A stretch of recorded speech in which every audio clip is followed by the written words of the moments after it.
Welcome to Ireland Unfiltered. This week's guest is John Butler. John's films include The Stag, Handsome Devil, and most recently Papi Chulo, which is opening the Dublin Film Festival and then will be widely released later in the year.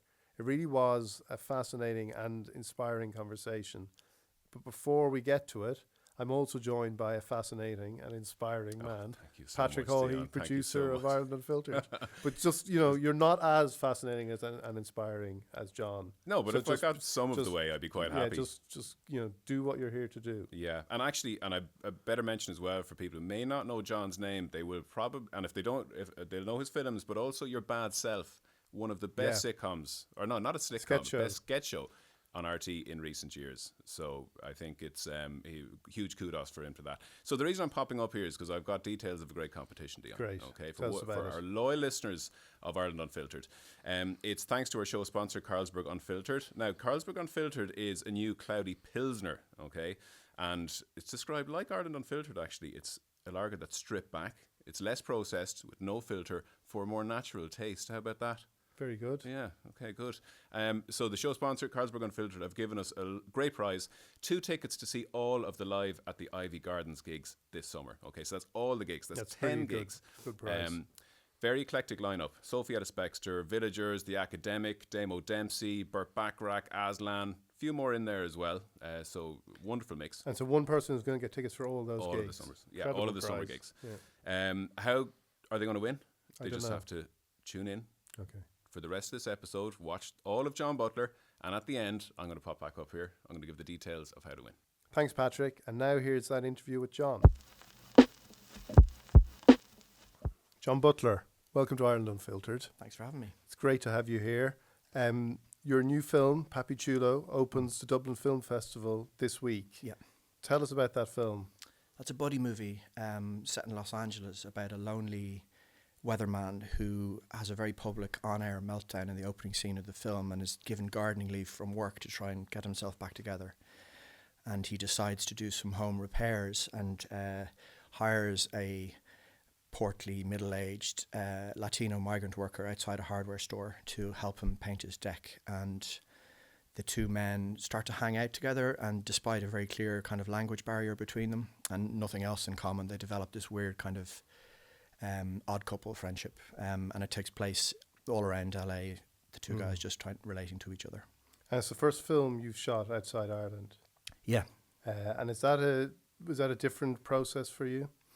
yeah. It's weird because it's an Irish film, but optically it's American. Like Right, it's set in LA. There's no Irish actors in it. The creative talent is Irish. So it was a really interesting feat of production to get over there and do it. And there's funny things as well about being over there. Like you certainly know you're at the home of movies. Like the light is wonderful. In Ireland, you're struggling to get light into a scene, and in LA, you're just flagging it off because there's so much of it. So it is kind of idyllic circumstances to make a film in, and so the camera crew and ADs and sound department that we brought over from Ireland were all sunburnt pretty early. In classic Irish abroad style. Yeah. So yeah, there are little cultural differences, but for me as well as a filmmaker, it was born out of my experience of being in LA so much over the last 12, 13 years and experiencing failure and loneliness and just a sense of being the other, being abroad. And I always feel like that gives you a really valuable insight into the workings of a foreign place. I don't know if as many American people would have noticed the 50, 60, 70 Latino migrant workers standing outside Home Depot every day looking for work. But as a foreigner who comes to that country, that's just an interesting signifier of something deeper that's going on in America, and a story springs from there, And as a writer, is it different writing for characters aren't going to be Irish? Or again, is that something those universal experiences that the film is about, that's what informs it? Yeah, it's funny. I always found the idea or the prospect of writing about Irishness to be a real stumbling block for me creatively. I'm proud to be Irish, of course, and it's the country I was born in and live in. But I always found the responsibility that's implied with that to be kind of difficult to handle, In what sense? I don't know. I just don't feel... I guess it's because I don't feel in some ways to be typically Irish or whatever maybe that's a caricature of Irishness that I'm reacting against. But I have such pride about being Irish, but at the same time, I don't feel like I represent it in exactly the way that it is asking to be represented. Or maybe the other way of putting it is that I kind of respond more to the universality of the kind of human condition. And would that be something, because your films, you know, they don't cover, when you talk about Irish films, like obviously they're made in Ireland, they have Irish actors, the Stag and Handsome Devil, but they aren't what you would consider the archetypal Irish stories. They are the universal stories. Yeah. And is that something that maybe would you say that you have been a sort of an outsider observing things as much in Ireland as you have been when you go to somewhere like LA? Yeah, that's a good point, because I think one's authenticity is always being tested by, you know, your surroundings. And, you know, there are probably reasons for that in my own personal life as a gay man. Maybe that gave me a sense of being othered. And, you know, that's all great grist to the mill creatively, because you write from a place of observation, you know. But that said, like, my dad is a great person for sitting and watching people and speculating about who they are and what they do, you know. So I guess I'm maybe just elaborating on a family trait or something that everybody does. But I've always felt it's a great privilege to be afforded the status of an outsider creatively. In whatever form that comes, it does give you a good way to see the world and to maybe offer something back to it. Talk to me then about growing up. Like, you grew up in South Dublin. Yeah. How would you describe your childhood? Really happy. You know, I grew up obviously in the 70s and 80s, and Ireland then was so radically different to the country we live in now. But it was a really happy childhood. Our family members all got on great and were kind of great support to each other. And I think broadly speaking, I enjoyed it. I mean, it was challenging in different ways. You know, school is never a bed of roses for anybody, I feel. And, you know, coming to terms with who you are and trying to find your own place in Ireland back then was kind of trickier than it would be now, I feel.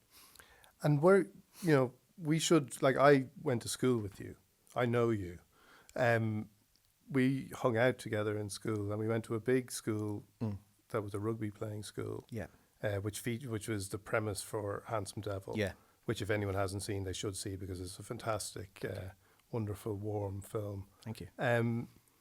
But being, like, when you say, you know, you're gay and growing up, feeling like, when did you feel different growing up? Did you feel when you were in that school that did your differences make you want to conform more or to step outside more? Like both simultaneously. Yeah. And that's the classic thing of the young person anyway, which is like, look at me, look at me, look at me, with stop looking at me. Yeah. And those two things like overlapping and occurring simultaneously, you know. So yeah, I think it's so hard to know when you're young, but like, I love to play football, and that was such a big part of my life, you know. Liverpool Football Club and David Bowie simultaneously. Yeah. And, you know, the contradiction of those was resolved within me. I love both of them equally. And speaking more broadly than that, just loving playing football was something that kind of I resolved with feeling like an other in the school that we went to. And, you know, I wasn't the only kid to be called a faggot or whatever by guys in school. Yeah. Like, all of our friend group was. You know? But I just had to admire their confidence when they called me that, because, you know, they were right. You know what I mean? It's kind of, I was like, yeah, good point. But did you know they were right then? No, absolutely not. So, and I always feel like there's at least three comings out, I think, or at least in my experience. You know, there is the moment of realizing that you're in some way different, which is like at the age of 3 or 4. And then there is the coming of age, 12, 13 moment. Yeah. And then there's the moment in which you come out, which was later for me. So I think it occurs at different stages, but I also completely believe in the non-binary experience of human sexuality, where you can exist on a spectrum. So for me, as a kid, you know, at 15 or 16, like, if I kissed a girl on Friday night and enjoyed it, and then was consumed with feelings of kind of confusion about who I was after that, it didn't negate the fact that I enjoyed kissing a girl on Friday night. And the job was to kind of resolve those things. or to resist the need to just kind of declare and try and just figure out who you are in a way. Does that make sense? Like, you know, it comes out in Handsome Devil as well, that idea of picking a side and the limits to the benefit of that, you know. Because you've said before that you had difficulty reconciling the two elements of yourself, growing up, being into sport and being gay. Now, I remember, you know, being into sport wasn't something you had, as you said here, but we both liked football. We both liked David Bowie. Yeah. They were the things that formed our friendship. Definitely. But the being gay bit was the bit you couldn't reconcile. No. Yeah. No, that took a while. And there are all sorts of, I suppose, factors for that. And lots of them are to do with the time. You know, we all know that like homosexuality was decriminalised in this country when I was 21. Yeah. So I had already been encoded. And there's so much internalized homophobia to pull out of yourself as you move through the journey towards kind of self-acceptance. And I found that extraordinarily hard and spent a long time just hiding from it and hiding from myself in that regard, you know. But in school, like, it wasn't just sport. Like, there was, like, when you say that there were a number of people being called those terms, in some ways, was that a kind of cover for you, if that's the wrong, you know, in the sense that you looked at your friends I was getting called those words. Our friends were all getting called those because we were different. Yeah. So being different seemed to stand for being gay. Yeah. So did that in some ways make you think, right, I don't have to deal with this because there's a number of us here who are getting called the same things? Yeah, I think so. And I think it's a shorthand for difference anyway as a kid, you know. So I think that's probably true. And, you know, I was amazed when I was the only one of my friend group to come out. Yeah. I was like, you're kidding me. Like, looking around going, come on. You know, what about person X or person Y, you know? But I think there's a huge amount of hiding and self-deception. But I'm always in awe of certainty. And this is just speaking generally. I'm always amazed by people's certainty about everything. Like, you know, and this is why Twitter is such a fascinating place for me, is because there's so much certainty expressed in that form. And I'm just like, wow, I just doubt and, you know, being kind of equivocal and not knowing are constant states of being for me. Like, certainty is not something that I have great access to in any aspect of my life, particularly as it relates to who I am. So I don't really look back at those days and go, God, that was different to who I am now. It's maybe just a greater kind of example of it, you know.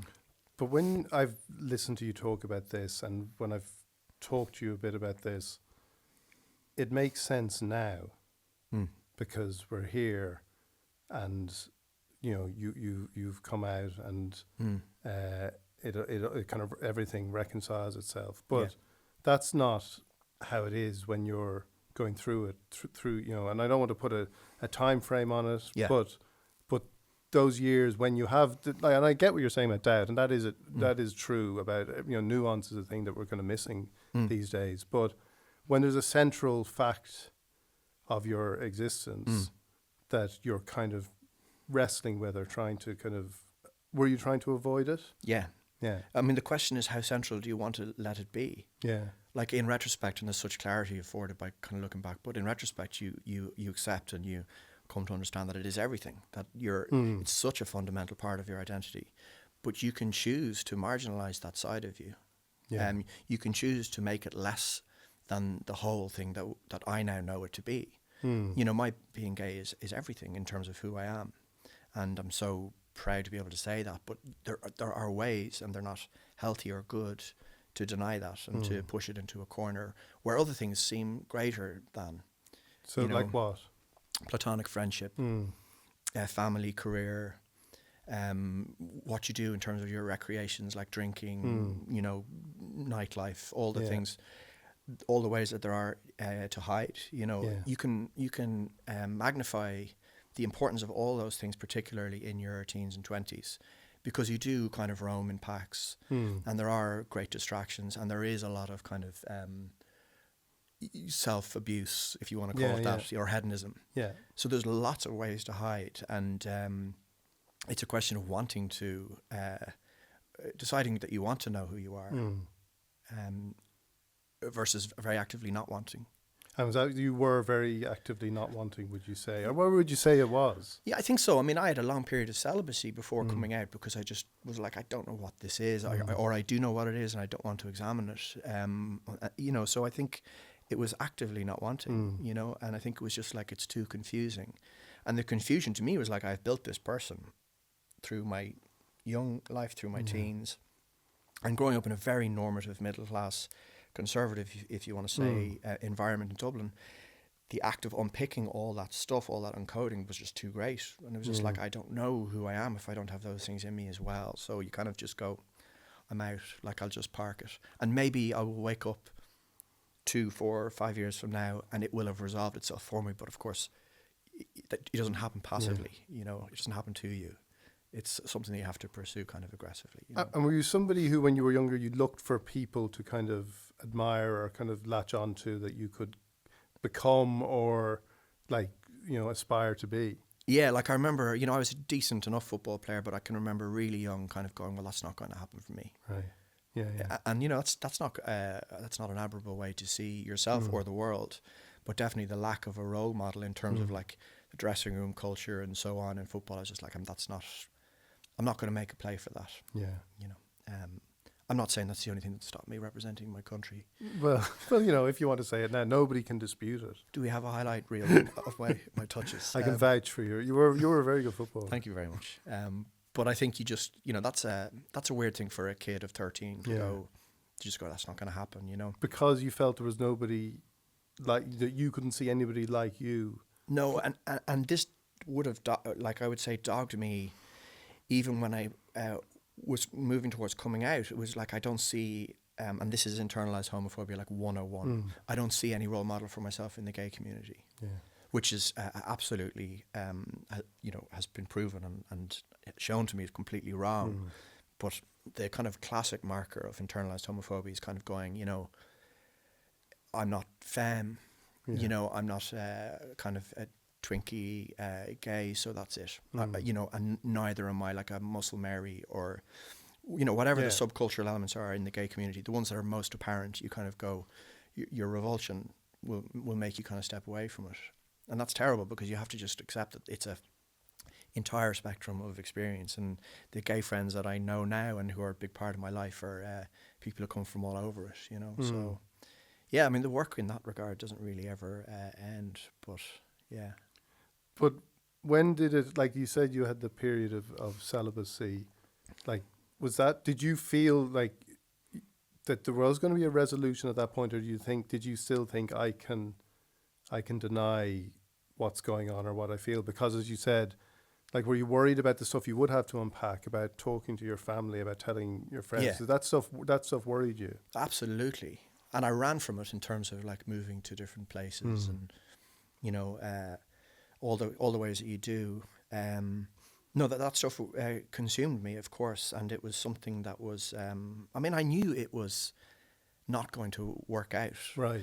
But all of the things that can, all of the possible outcomes that there are include, you know, I'm just not cut out for like romantic life or for coupling up, or I'm mad. Like I have another problem that isn't the fact that I'm a closeted gay person, but I am in fact insane. Yeah. Or, you know, are there people who just live lives where they're celibate and they just don't explore that avenue, and are they happy, and is there anything wrong with that? Like, so there are 100 things you can do, but I remember I was in New York when it all kind of came to an end, and I'd been out one night and I was subletting an apartment from a friend, and I remember sitting on the stoop outside the apartment, and it was 4 or 5 in the morning. So I'd been out kind of drinking all night. I remember sitting on a stack of phone books, and I used to smoke back then, and I was having a cigarette, sitting on a stack of phone books, and I just suddenly started crying, and I didn't know what it was. Like, I was assaulted by it, and in that moment I was like, that's it, I'm not, like, I didn't know, and then I did know. Right. There was a moment. Yeah, but it was like getting punched in the back of the head. Okay. So that's an indication of the extent to which we can deceive ourselves. You know, there was that thing of, I'm fine, and then suddenly being hit with something, and all of the artifice falling away, and there being no other place to go. Like, and I literally went upstairs then and got in touch with my family. So that's, you know, right up until the end, if you want to call it the end, the self-deception was there. It's such an alien concept to me, because I know the extent to which we can trick ourselves, And then that sense then that if I deal with this, everything is going to fall apart. Yeah. But the opposite turns out to be the case. Yeah, and it's such a parting in the clouds when you realise that, and that's something to move forward to, because obviously the fear you have is that, okay, I deal with this thing, but then I'm left just churning in this space that doesn't have any forward movement, but it almost immediately becomes clear there's a whole other way to go, and you get your validation from whatever sources you need. I had a great response from family and friends and everybody. I mean, and of course I did, looking back. And when you would say you went upstairs and contacted your family, was that an email? Yeah, initially, and then phone calls. Yeah. And how did you feel sending those emails? Like I was terrified, but I have, like I said at the outset, I have such a good family. Yeah. And as one, they responded in the way that you would, like if you were to write it, this is how it would happen. Yeah. And the same happened with my friend group. And the big thing to deal with is actually, almost the embarrassment about what a big deal you made of it. Yeah. But again, I can't deny the person that I used to be in that regard. So on one hand, I am mortified that I built it up to be so much, but I can't sell out the younger guy who was so terrified and didn't have the tools to get through it. So. Yeah. No, but again, it's one of those things that makes sense. I think, like in these situations, you give it all of that meaning. Yeah. By getting to the the clouds opening or getting to the other side. Yeah. That gives all of that meaning. But there are sorts, if it doesn't happen, it can be a very lonely, scary place. Yeah, completely. And it's lonely and scary because you don't make any tentative steps towards it until you make that decision. I grew up as an absolutist, and I had a very strict sense of, and was kind of, like, I would say, irritatingly kind of binary in my outlook as a young person. So I would have thought, like, if I don't hook up with a guy, I'm not gay. Until the physical act occurs, then there's room for doubt. Yeah, right. That's insane. Like, it's not how the world works. But do you think people, like, it almost seems trite to say it's different today because, people are going to be confused. People are going to have confusion around. But is the world is there less to fear from the world today, do you think, for people in that situation? Well, there's less to fear in Ireland, Yeah. and there's less to fear in the first world, and there's less to fear in cities. One of the reasons I was very keen in the making of Handsome Devil not to locate that clearly in Dublin or in a city was because I don't think it's right to say that the experience of growing up LGBT in, for example, like a rural part of the country is a bed of roses in the same way that it might be if you grow up in Blackrock or Dalkey. Yeah. So it's so much better, but there are places where it's equally bad, But I was thinking the other day, leaving aside the thing of sexuality, like I can just remember, like when we used to go into town as kids, there was a very real and present danger of getting beaten up. Yeah. And I can remember the visceral terror of being confronted with skinheads then, and it was so tribal, and there was such violence in the air. There's a great website that recounts gigs from the 70s and 80s in Ireland, and almost everyone discusses the outbreaks of violence, the bands being bottled and fights, and Dublin was a very violent place in the 80s, and for a watchful, anxious kid at the best of times, you're not going to flourish. Yeah, right. I know. Even if you're imagining a lot of it, there's enough evidence of it happening for you to kind of go, I could. But gigs were kind of seen to be good if there was a bit of violence. That was that was kind of something to aspire to for a bit of violence, but don't get hit by a bottle if you're actually in the band. Yeah, exactly. But if the bottles are thrown, that's one to remember. No, I didn't want to be like. I know what you mean. I as an anxious kid myself, it wasn't something. But there was violence there, and but do you think, like, you look at something even recently with like Joe Root, the cricketer, like that seems to be, a very small thing in some ways, and some people said, our bar is so low that he's he's being applauded for this. Yeah. But at the same time, I think for somebody in his position to confidently say that has to be seen as a good thing. I think it's great, and I think if this isn't a contradiction in terms, I think how small it was is the biggest thing about it. Yeah. The fact that he just said, don't use that as a, like he did, there was no grandstanding on his part. There was no 4-page spread in magazine where he made the declaration that he likes or isn't opposed to the LGBT experience. He just threw that away as a line, you know, and in the context of sledging, which is, you know, everything is on the table in terms of abuse. Just to say that in the way he did, I thought was great. It's important stuff, that. And as a football fan, like, do you still, like, you know, you've talked about this before, and like, you know, a couple of years ago, and still now you're looking for gay role models for footballers, and they're hard to find. Yeah, and there was a very dismal pickup to the Rainbow Laces campaign, the Premiership, and you know, I do understand the reasons for it, but like, we don't have an out Premiership soccer player, and we don't have an out elite rugby union player.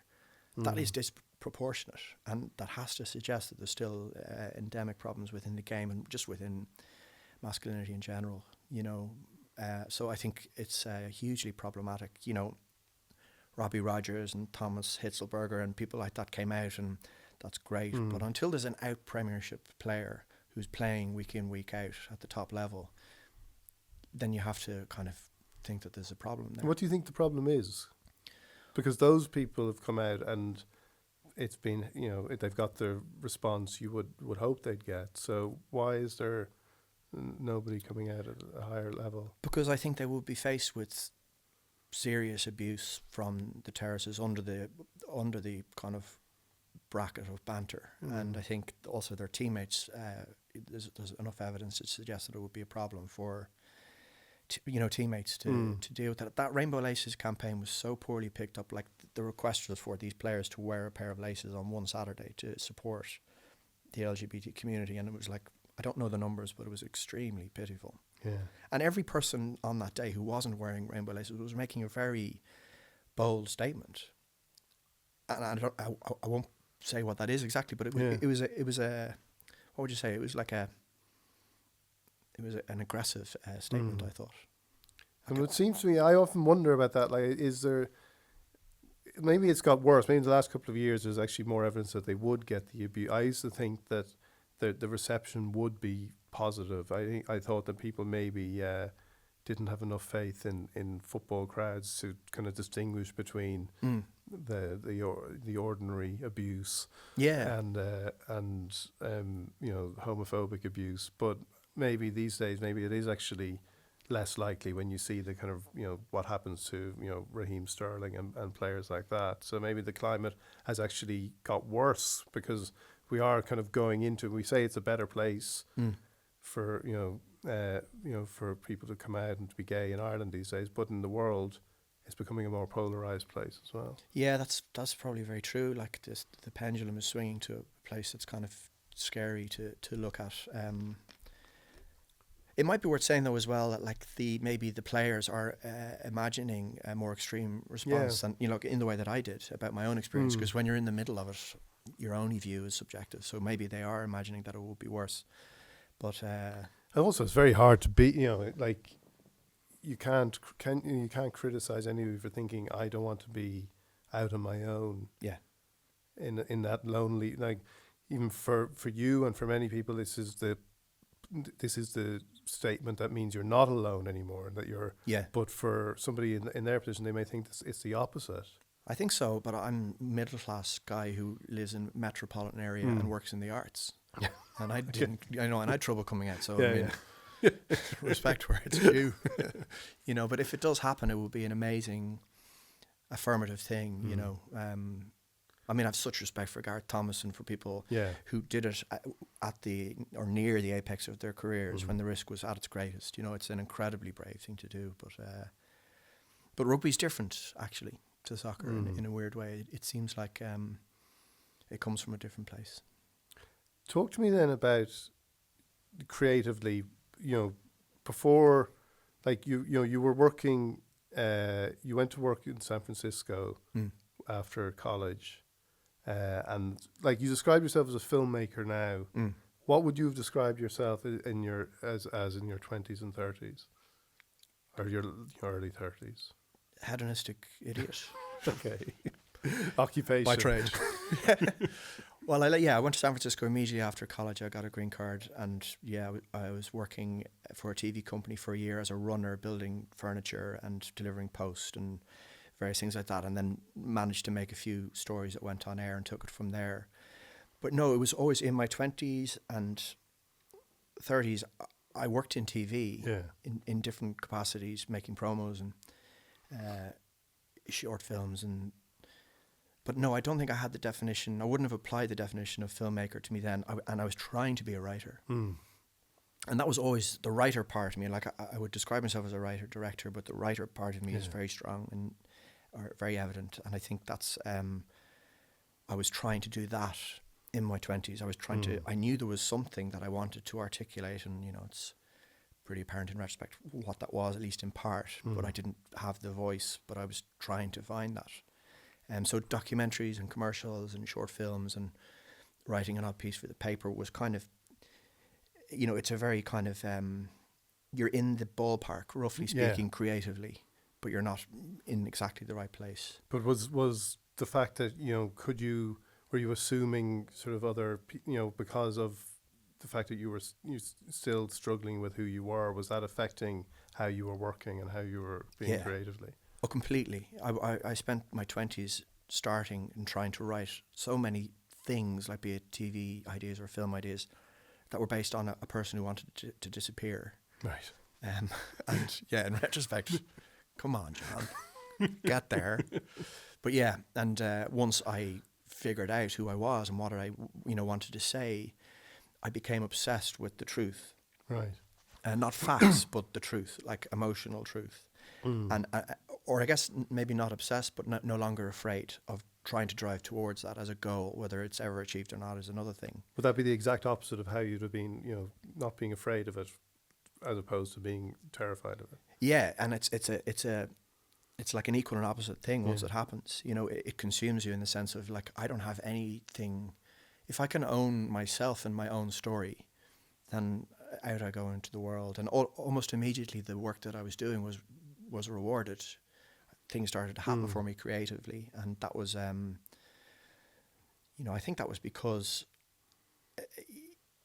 no good writing, I think, is hooded. Like it exists, of course, and expensive films are made by people who write that way, and so on. So, but I don't think, in my mind, no good writing exists that is kind of attempting to conceal anything other than, like, in the service of a suspenseful plot. Yeah. But emotional truth is, I think, in good art or any good work is always being driven towards, whether you get there or not. It's a difference, isn't it? It's that moment in writing or film or anything when you notice something that's the truth. Yeah. You can tell it immediately from anything else. It's like, that's it. Like, that's what the truth is. Yeah. And I think also, don't you notice that as a reader? Yeah. That's what I mean. Yeah. When like it just glints like something in the grass. You're just like, oh my gosh. Yeah. And it immediately places everything that isn't it at a lower level. Yeah. And you move to a new place as a reader or a viewer where that's the standard that you want. That's the feeling that you want to find, And I think that occurs as a writer as well. If you write something and you feel exposed and vulnerable in some way, then you're in a great place, And conversely, if you don't, like if you've put your arms around some aspect of yourself and kept it hidden, it won't be satisfying in the same way, I wrote a good bit of memoir back then, and handing it over was always terrifying because it was eye-wateringly personal stuff. Yeah. But you knew that was good. Whether or not you were able to handle it being read by, your mum is another matter. But so you wrote when did you write The Tenderloin, your novel? I wrote that in 2010. I think I'm bad with dates, but I made Your Bad Self, the sketch show. And while we were shooting that, I found out that I'd gotten the option to write the book. But you made, while you were shooting the second installment of Your Bad Self, not the first installment 10 years earlier. The first installment was 10 years before, around 9/11. We were editing the first 15-minute pilot of what became Your Bad Self. I fell down Your Bad Self rabbit hole for researching, this week, and it's a good place to be. It's not bad, and it's so YouTube friendly, so we were lucky in that regard. But good friends working on that show, like Ben Kelly, who produced it, and Peter McDonald and Hugh O'Connor, who I've gone on to work with as actors, and Justine Mitchell, really great. That was a good time. And you were directing it? directing it and wrote some of the sketches. And so that was your first experience of directing, directing in that kind of creative context. Yeah, and that was a real baptism of fire because it was 14 cast, a good many of whom contributed as writers and were understandably protective over their written material. And we were trying to shoot, we had no money, so we were shooting 6-7 sketches a day. So when you break it down, it's like 90 minutes to make a sketch work or you're gone. And so very often you get to 89 minutes, you're like, well, yeah, it's not working. Yeah. Now we have to go over here and do this scene that takes place in a jewellery store, you know, and you never get back to the other one. So it was really stressful. I remember I developed an enormous sty in my eye during shooting, my eye completely closed. Right. So, which is in itself a bit like a sketch. I loved it though. It was an amazing experience, and I love watching sketch comedy. So. And did you feel something in that? Because talking to people about you and that, they said, you know, one of your gifts was to make people feel comfortable and to get people to, you know, people responded to you. You know, actors, talent responded to you. And is that something you found you could do? Did you notice yourself being able to do that? Yeah, I think I've always been kind of able to be personable in a work space, and I think initially that was born out of insecurity. Actually, you know, the desire to be liked, right, and to grease the wheels. But also, I would say, I work at my best in an environment that feels warm and creative, and I think that's maybe something that is tied to comedy. You know, the stories are legion of drama directors where things are thrown around and people fight, and somehow that generates some nugget of gold. I've never really subscribed to that or found myself flourishing in that environment. So it's always been a natural state for me to want to collaborate with people in a way that made them feel good. And I always felt that generated funnier stuff. And I loved all of the cast of Your Bad Self, so there wasn't any acting there. Yeah. But I think, you know, the analogy with the football manager could be drawn in the sense of people feeling good and then contributing the best that they can give. So you would be Klopp, evidently. not Mourinho. No, not Mourinho. But Mourinho would win the Oscar. Right. You know, Klopp will never win an Oscar. That's harsh. It is. It's tough love, yeah. But nobody respects comedy. I'm not saying there's anything funny about Liverpool. No, but there is something. There's some tragic comedy there. There is, like Bread. Do you remember that sitcom? Yeah. It's probably funnier than Bread. Maybe a little bit funnier than Bread, yeah. But I think it was a great learning curve to work with 14 casts over a 6-week shoot and get some stuff that I'm still really proud of, and to see the people involved doing well as they went on from that was great. We only got one season though, which really annoyed me. Yeah, that seemed wrong. The sketches we had written for season 2 were really good. Right. Yeah. And where are they? They're on my hard drive. Oh yeah. Yeah. So we could get another series of Your Bad Self. There could have been. Oh right. Yeah. There's no chance now. I don't think so. No. But it was such a great environment to work in that it was a real pity not to be able to go back, because you learn so much as well. Yeah. You know, that thing of like you don't know what it is until you go down there and try and make it, and then all the stuff you learn you never really got to use, because all those lessons, you know, you never really got to use, because making a film is radically different. So you've done you've directed and written a sketch show. You've written a novel. Like, did you have a point where you decided that I'm going to make films and I'm going to write them? Well, I had at the time of making Your Bad Self and at the time of writing the novel had written a screenplay that was very close to going into production and didn't. And that's a very common story. In comedy filmmaking for first-time filmmakers, there's a phrase called execution dependent that financiers will throw back at you, which is to say it all depends on how this is made. Right. We can't invest in it because the script is execution dependent. Like, it's not an obvious sell because I can see the bad version of it. Okay, right. And so that's a real Kafkaesque nightmare. Like, you can't make a film because you haven't made a film. Yeah. And to get over that, you have to, in my case, I realised, having failed to get the scripts made that I wanted to get made, that the thing to do would be to maybe write something that was more apparent what it was at script level, so that it wasn't such a big leap of the imagination for a financier to take. So Peter MacDonald and I came up with the idea of writing The Stag, which was, had the architecture of one of those bachelor party American mainstream comedy films, but then subverted some of the ideas in it. Yeah. But the skeleton of it was very apparent. And even though it was execution dependent as well, it looked enough like the kind of film that people liked for us to get money for it. But how long did you work on that, yourself and Peter?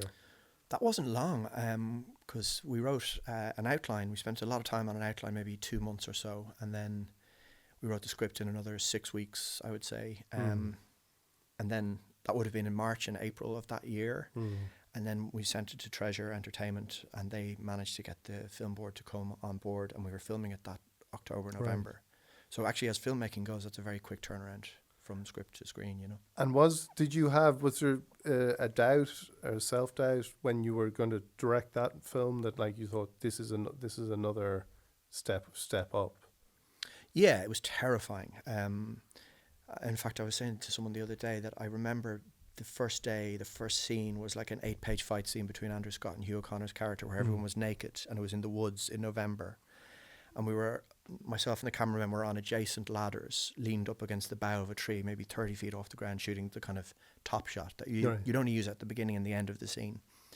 And we ran a take of it. And this was the first scene on my film debut, or whatever you want to call it. And we ran the whole scene, and then the cameraman, Peter Robertson, who's a great cameraman, turned to me and said, "We can't use any of that." And we were already late. Right. And I remember being up the ladder. We weren't able to use it because there was fog on the lens, so we had to get down and change the thing and clean it and get back up and reblock it and put the leaves back where they were. And we ran the next take, and this was up in the woods, up in kind of Glencullen. And out of nowhere, a lovely dog arrived on the set and started running around and making shit of it, like running around with our props and, disturbing everything. And then the actors got distracted and were like calling the dog and petting him and feeding. And I was up the ladder with Peter Robertson, and I remember thinking, like, what are the mechanics of resignation here? Like, firstly, I would have to turn to Peter and go, "I'm not making this. I don't want to be a filmmaker." But then I'd have to get down off the ladder and and who would I go to first? Is it the producers? It's probably the producers. And then I'd have to go through the cast one, and it was only because I couldn't imagine shaking 30 people's hands and saying my apologies that I'm now a filmmaker. Like, the anxiety, I can't express to you how intimidating it is. And then the stuff that's obvious that I love to do is also intimidating, like working with actors, dealing with the stress of time and money. Yeah. All the things that make filmmaking great are also terrifying. But like that first time, because Maria Doyle Kennedy was on the show, and she said Lenny Abrahamson's advice to her when she shot her short films was, people are looking to you to make decisions. Yeah. You have to make decisions. That's your job, and they expect it of you. Yeah. Did that come naturally to you? Yeah, because I'm a decent bluffer, I would say. Right. So like the wardrobe department would come to me with a pair of red socks and a pair of blue socks, and they go, "Which one does Tony wear?" And I'd be like, "The blue ones." But in my head, I have no idea. Yeah. But you have to very assertively, say the blue ones. And that's, so directing is performative. Yeah. Like no one on the set is a bigger actor than the director, because you're terrified all the time, but you have to project calm. And you really have to project calm if you want people to improvise and improve what's on the page, because you are asked questions in prep and during the shoot. You are asked questions at a rate of like 50, 60 an hour. Just like, it's relentless. And I am being, facetious. Like, there are decisions I'm able to make quickly that I do have an answer for that works. But if you don't have an answer, it's better just to pick one. Yeah. Certainty in some instances is actually good. Yeah, even if it's the wrong colour socks. You don't start talking about nuance there, and there are many different colours of socks. Exactly. Yeah. Are these the only two options? Why am I seeing 9 options? Yeah. No, there's a lot of faking for sure. But when you had that script that was execution dependent, like, how was that? How long had you been in the process of kind of thinking, I need to direct, I want to make films, and like, what were the choices and sacrifices you made to do that? I always wanted to direct. I always felt I would be able to do it. But I think in terms of sacrifice, maybe, the things you don't get to do while you're trying to do that kind of work includes earning money. and shoring up aspects of your life with more security. Yeah. But that's, I think once you acknowledge to yourself that your life is going to be lived on the margins in certain ways, and you lean into it and just go, I'm an artist and I'm going to live like that, it brings rewards that are different, and it doesn't feel like a sacrifice anymore. It's more like you recommit to the idea of who you are, and then you go for it, and you're just like, you never think of it again. So money is the answer. But it must have been like, you know, it's something that you can say with a bit more confidence here, with, you know, 3 feature films made. Yeah. But at the time before The Stag was made, like, that's again a big leap of faith that if there's income coming, offers, you know, things that you're turning down because you're single-minded in their pursuit, that must be tough. Yeah, I mean, it's almost like, though, being up on the ladder, like there isn't an alternative. Right. I mean, maybe there isn't. Actually, that's not true. You could, of course, go back to college and retrain and get into some other career. But, you know, that's not likely to happen at that point in your life. But also, I wasn't turning down big money offers to do anything else at that point. So you're kind of like, here I am. Right. And let's go on. Now, that's changed slightly now. And I've had to recommit to the idea of being a writer-director at the expense of things that pay more. But by this point, it's just all reward, because it's what I want. I really do enjoy it. And although I might end up directing something that somebody else has written in the near future, until now, it's been great to be able to write and direct. It also gives your career propulsion. Like, it's so difficult for writers to have control on the outcome of their career in the film business, because you're dependent on somebody else loving your script enough to make it their own and direct it. Yeah. And there's brilliant writers who write, you know, they can write furiously. Their output in terms of number of screenplays can be so great, but until one of them is made, it's difficult for them to be seen as anything other than blueprints, and that's really frustrating. So owning the means of production, you know. And was film a forbidding place for you when you were younger? Did you think you had to, like, it seems to be more egalitarian now, if you like, that people feel they can make films, whereas there was an awful lot of vocabulary and knowledge sort of seemed to be demanded. 25 years ago, if you were going to make a film, you had to know, like, how Battleship Potemkin was shot or something like Which that. I believe is a film. Yeah, apparently. I can't wait to see it. Yeah. No, it's true. There was the technical things that were forbidding. There was also the archetypal personality of the film director, which was like the straight guy with the borderline personality disorder who burnt money and fell out with producers, and everything was chaos, and out of that something genius emerged, like the auteurs of the 60s in Hollywood. Yeah. That personality type was the one at the heart of the film directing experience, and I couldn't see a way for me to become that, and I couldn't see, you know, maybe I didn't look hard enough, but it was hard to see other examples beyond that, you know. So that, you know, the technical stuff is okay. I always felt confident about, you know, you have your DP and he's the camera guy, so he knows. Yeah. You know, that idea of like hiring people who you think are smarter than you. Yeah. I think that really holds.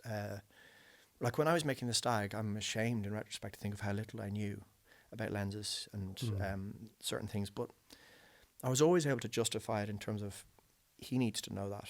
Like, I can tell him what I want the shot to feel like, and then his job is to, you know, execute that. As I've gone further into it, I'm able to know more and speak in the, you know, come forward in terms of the language of cinematography, so that the poor cinematographer doesn't have to try and interpret what I'm saying. But that's I suppose that's an evolutionary thing. That's just what happens in the course of a career being built. You know, you get the knowledge and you realise in retrospect how little you knew. You're horrified looking back, but then you know moving forward. You know, You said about, you know, comedies don't get Oscars, and in the you talked when you were talking about Handsome Devil, you described it as an unashamedly mainstream film. And I thought it was interesting. You have to kind of use the word unashamedly comes attached to mainstream. Yeah. Because you have to kind of there has to be a qualifier almost. Yeah. But these are the films you make. And again, maybe going back as well to this idea of what an Irish archetypal film is. Like, they're not there's a lightness and a wryness to them that maybe do you feel gets overlooked when people are kind of talking about what is serious film and what is art, and yet it is the kind of stuff that people enjoy, and there should be nothing. You shouldn't even need to put unashamedly in front of it. Yeah, it's true. I mean, if you think of like Billy Wilder, like that stuff is hysterically funny and so acidic and so interesting and is art in the purest sense, you know. But I guess my tastes as a watcher of films have always been, like, for want of a better word, mainstream, but definitely comedic, you know. And it just comes with the form, you know. I think there are incredible comedy films that could have achieved more acclaim, but I don't know the reasons why it doesn't happen. But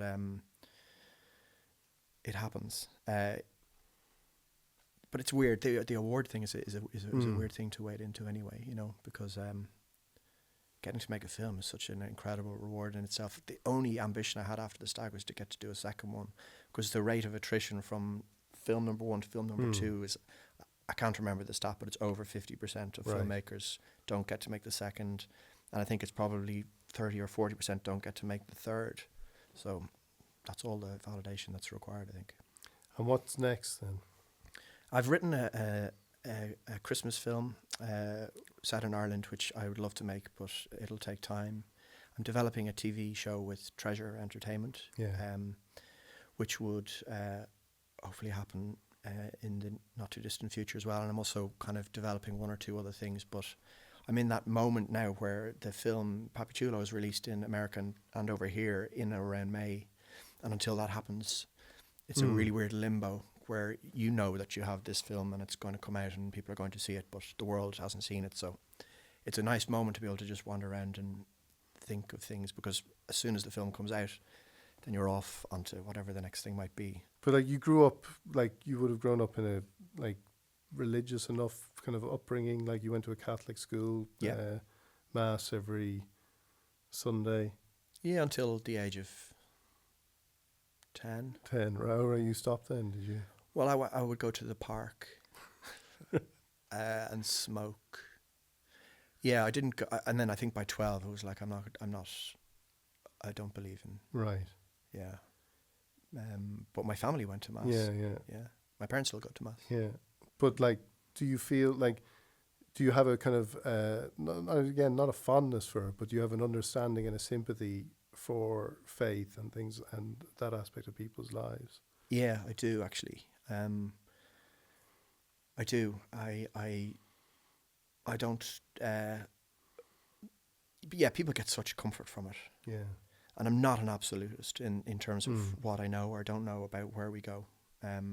So I can't be certain. And I see people I love who get comfort from their faith, or if not their faith, their observance of going to mass. And that's enough for me.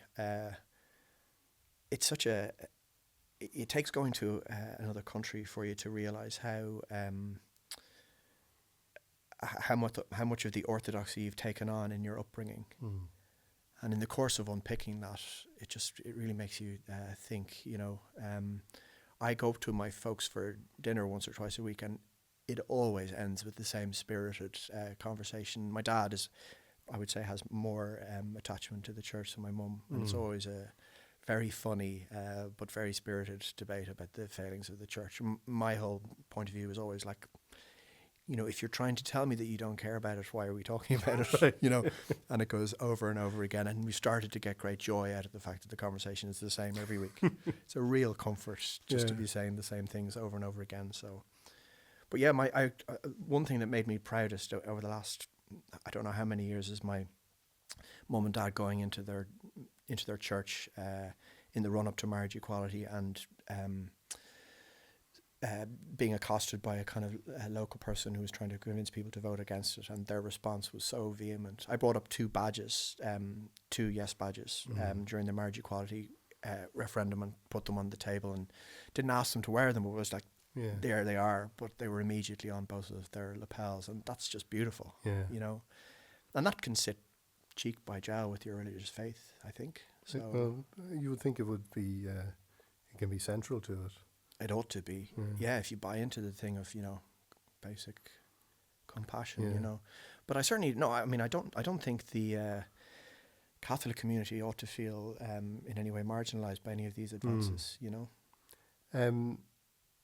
When Emily Pine was on the show and Lynn Ruan, they both mentioned the same thing about reaching a point where they felt that everything was going to be okay, like the stuff they went through. When did you feel that things were going to be okay, like that things were resolving themselves? Was it that moment when you sent the email, or was it like subsequent to that? It was probably subsequent to that. There was a period of awkwardness for me in and around that time and shortly after, where like wearing in a pair of shoes. But not long after that, and ever since, I've felt completely unburdened by the anxieties that dogged me before, and lots of my anger has gone away, and my judgment of other people. All those things invariably come from stress, and the self-destructive elements disappeared. Yeah, for the most part they have, and it's, it's kind of hard to pin those developments on one aspect of your life or another, but it just feels like just a general feeling comfortable in one's own skin.